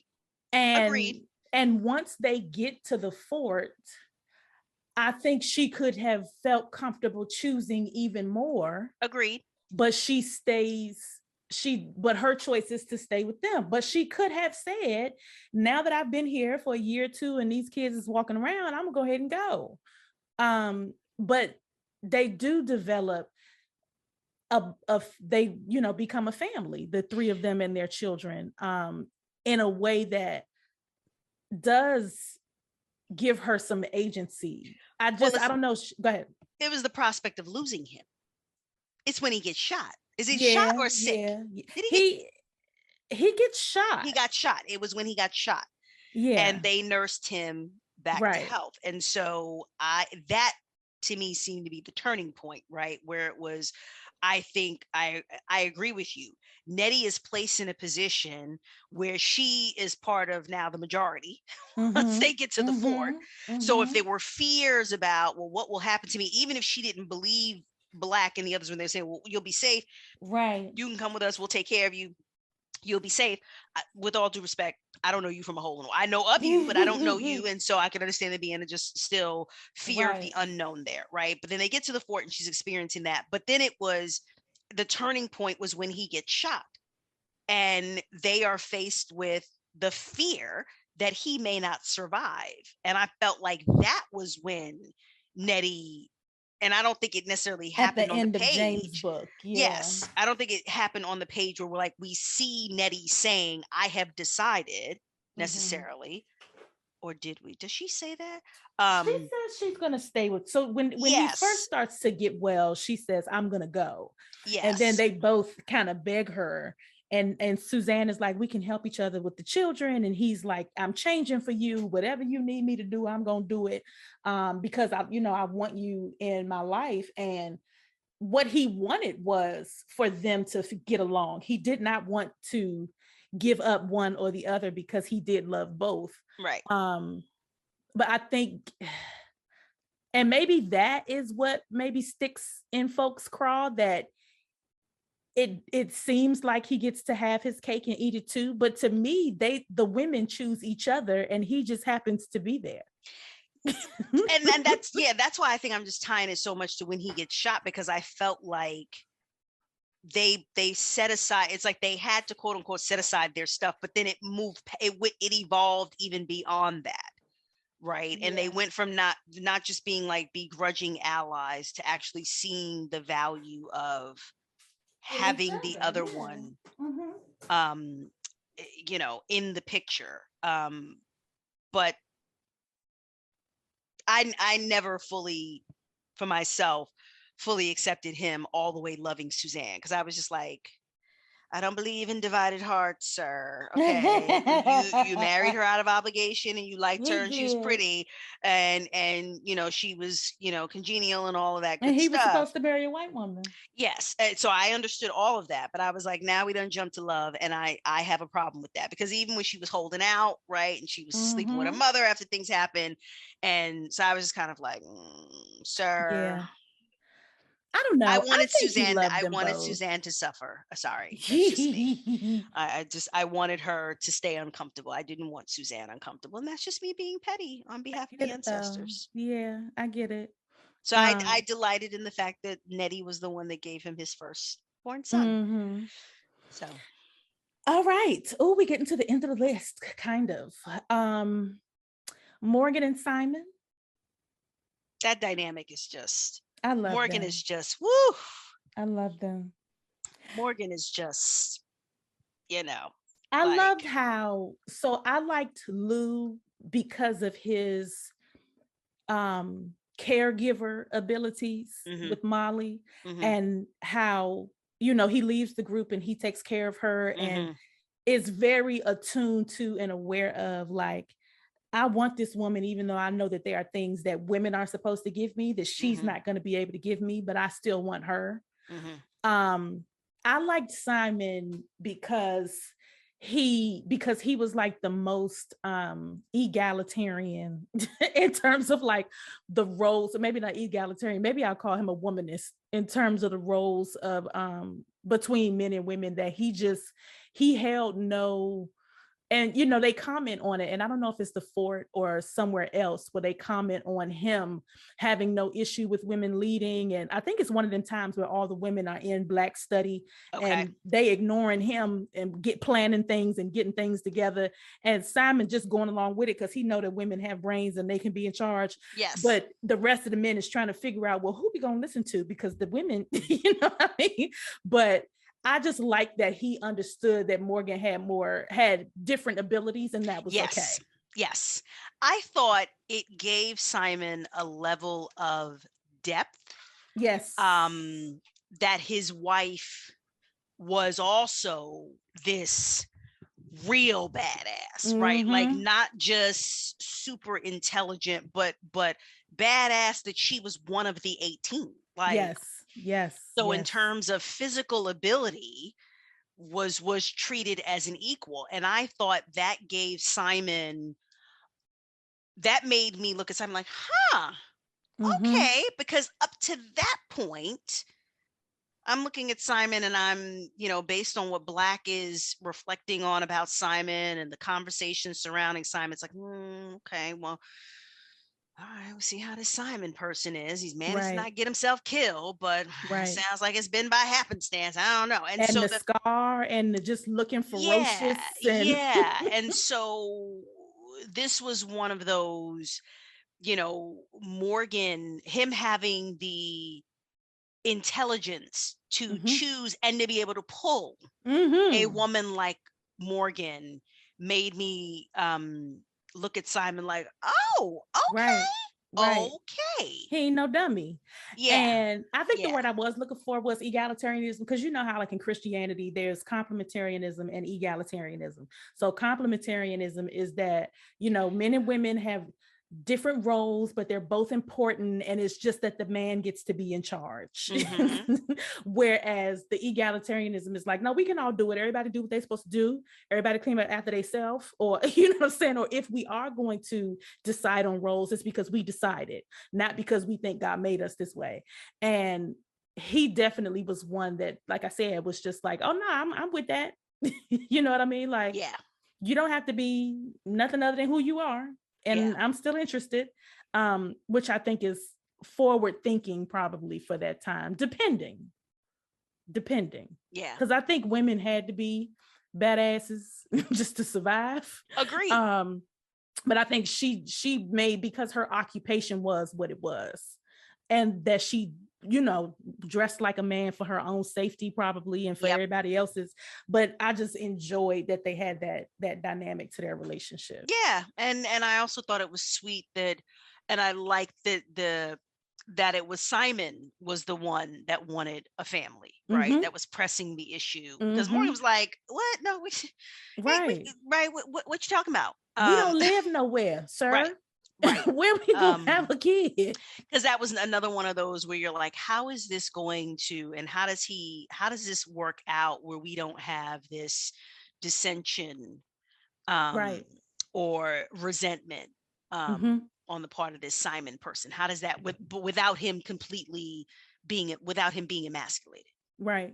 Because And I love, leader, right? Yes, that as she has their daughter, and she lets her hair grow and she wears dresses, because that's what we do. And I ain't out in the streets, which y'all know more, so I can look cute. But it's not like she instantly becomes a matron. She is still Morgan. She is still Morgan. And those who get confused about that, I'm blanking on the man who challenged. Yes. He had to learn. So let me tell you my alternate ending to that before we go to Anthony and Emma, who are also very cute. Mainly because Anthony can cook, but so my alternative fan fiction is that not that, so Rufus is rabble rousing and talking and being foolish. My alternative fiction is that Sunday shoots him. And then that makes, because the men at this time are in the barracks because everybody's still sick or whatever. And that kind of brings them out. And she thinks that she's done something wrong and that Black is going to be mad at her, but he's actually not. And like Morgan she doesn't kill him, but she shoots him. And Morgan has to talk her through that. And Black is like, I don't want you to never do that again unless you have to. But like, it's this where Sunday steps outside herself kind of in that way. And they got to figure out like, nah, but this is not you for real. I mean, I wanted you to be able to shoot, but like, please don't just be, See, I thought you were going to say Black would have said, I don't, you did what you had to do. If you ever have to pull the trigger, I don't want you to think that I would question you on that. Well, so in my mind, he questions her because the situation is under control. Like Rufus is just talking. But he needed to be taught a lesson. He did. I would have been all for busting a cap in his ass, because it's like, nigga, you free. It's sickness. It's sickness. Like folks dropping dead sickness. Right. You don't even know what this is. You complaining, you could be somebody's property still. Yeah, no. Yeah, but in the fan fiction of my mind, Sunday it's like, oh, that's okay. Yeah, no, we're gonna work it out. And then Black is like, babe, can you not? Yeah, no, I'd have shot him. I would have been all for that. The children was there. Can you not? And she's like, oh, that's not how y'all do it? Kids gotta learn. Right. Being free ain't free. Okay. Anthony and Emma. Adorable. Very adorable. And I think, when you're coming off of the powder keg, that was what happens in Emancipating James, right? Anthony's book involves a lot of action too, but it almost feels like okay. Right. And I think you get more off the fort action. Yes. In their books. So Yes. And I think it's because Jeremiah's action was internal, right? And so it was taking you through the roller coaster of emotions, whereas what was happening in Anthony Unshackled, a lot of it was external, right? And yet we are seeing Emma trying to navigate Anthony, getting some good advice, which he doesn't immediately take, or he doesn't take it the right way. And also trying to navigate, because it was like, are you, when Albert says, make sure you're ready for this. And, it was clear that Anthony interpreted that as, well, no, I'm gonna claim her to make sure nobody else claims her. I'm gonna be her Right. husband.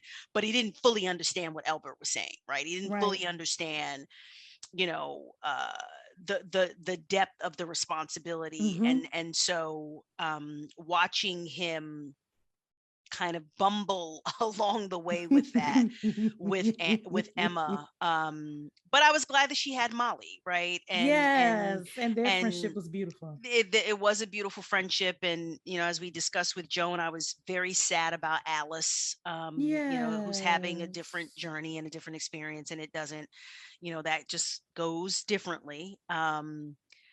But I love the historical, again, there's always historical details in all of these books, but since I'm a New Yorker, I particularly enjoyed, and when I got the opportunity to speak with Joan, when she was telling me, Ravenswood and what Roosevelt Island is now, used to be, and, versus what it's used for now, and just that history, right, of New York, was also a bit of a treat in Anthony's story, because Yes. now it was geography that I could kind of sort of relate to, even though Fifth Avenue might as well be Mars in comparison to what it looks like now, Mm-hmm. right?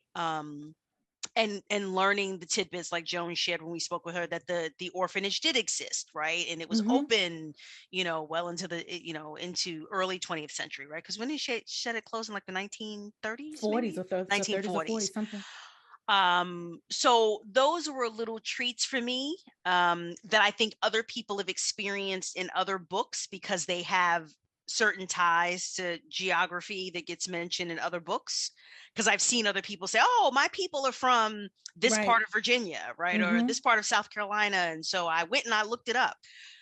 So I was having that experience with Anthony Unshackled, Yeah. even while I was enjoying the story unfold with, Fernando Wood and Lincoln and this. And Mm-hmm. I was like, I'm like, what is going on here? What's happening? Well, I She didn't take you on a ride understand. with that. She definitely takes you on a ride. And that's what, we said at the beginning, that yes, it's historical romance, but she gives you intrigue and Mm-hmm. mystery and action. And you're like, what is happening? How is this going to play out? You know, Yep. what does this ultimately look like in the end? Mm-hmm. Which Um, is why it's so funny when she teases that there could be another book, because I think we talked about it on her episode that like you could just go on and on and yeah, on and on yeah, and on. yeah. Um, I would love it, although I completely understand why she would stop. Yes. And once she said it about the toll, um, I was like, yeah. Yeah. Yeah. And almost felt a little bad as a reader, because I'm like, I should have thought of that, but I never thought of that till she said it. Mm-hmm. Right. I'm so caught up in my enjoyment of these books and these characters in this journey, and never wanting it to end. And sometimes we as readers, we are selfish, right? We just get caught up in our experience of it, and we don't think about, and we kind of hear the writers say, look, I love doing this, and this is my passion, and it's, sharing my talent and my creativity, and these words that flow from me.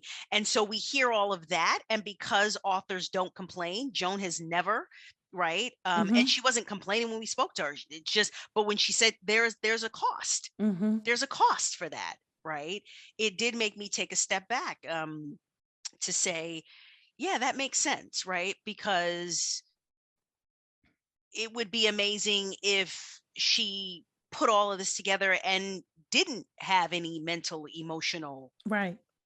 cost to it. Yep. Um, so that said, if she were to decide she has one more, praise God, and my coins are ready. Ready, willing, and able to continue supporting her passion and her gift. But I think it deepened my respect, Yeah, and awe for what she has put together. definitely. because these are not, and it's not taking anything away from the fluff, right? The fluff is still someone putting pen to paper, Absolutely.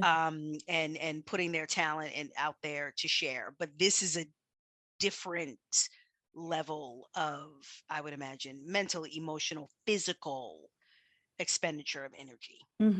So, that is not to be No. kind of lightly be like, oh yeah, no, we get it. Now give us 5 more Yeah, books. girl, just do 3 more. No, I'm trying to tell you, it take me 9 months to research. Yeah. I'm reading and writing and writing and reading and deleting and coming back, and Yeah. For sure. And all of the I's that she must have dotted and the T's that she crossed for details that many of us probably not took for granted, but we enjoyed it and just kept going. Yeah. And didn't necessarily think about, like, how many weeks or days, whatever, did it take her to figure this scene out or whatever. And I did not have an appreciation for that, because I like for books to be very short. I like to get in and get out. In fact, but anyway, Fix It, Finding Us was the first time that I understood that. Like, really sitting down for a long time with a scene and not moving off of it until you get it right. That I would have just, because I argue with my characters and go back and forth and stuff, but it was something about Finding Us that I was like, no, I gotta sit down. Like, I gotta sit down, I gotta go slow, I gotta map, I gotta understand. And it wrecked my nerves that it took so many pages to get to the sliding glass door, but it had to. So, like, and that's without doing a lick of research. That's just me outlining and trying to understand pacing. So I can't even imagine how you put yourself in so many different heads and so many different head spaces and so many different shoes to come up with what she did. I mean, think about how, from Virgil to, like, it's crazy. Think about some of the, and I'm talking about some of the little details. I remember, I don't remember which interview it was, because I've listened to several of Joan's interviews where she had referenced a review that was critical. And the person pointed Germ out theory. Yes. Yes. Right. And the person was saying, she injected, the hand washing and the cleanliness, 25 years before. And I was just like, first of all, they in Canada. You don't know what they was doing. But also it was just kind of like, to seize upon that, and that Joan, in the interview was kind of like, but this woman, the person didn't know what they were talking about because right? That even that, she didn't take that for granted, right? Because I think that the majority of us, because that's our understanding now, right, likely glossed over that. Like, oh yeah, well, he's a doctor, and so of course at some point, obviously doctors understood at some point, washing the hands. But did you ever sit down to find out when people realize you need to be washing your nasty ass hands? Like, they still don't know it. Well, hence COVID spreading like wildfire. Exactly. Right. So it was that kind of detail where I was like, wow, this woman, like, really. Or even just like which plantations are known to take children. Yep. Because not all of them did. Yep. Or, how long it takes to get to certain places and how they traveled and where they would stop. And she was not fooling around. No. She was not. And that's why I highlighted Finding Us, not because they are at all the same, because baby, they are not.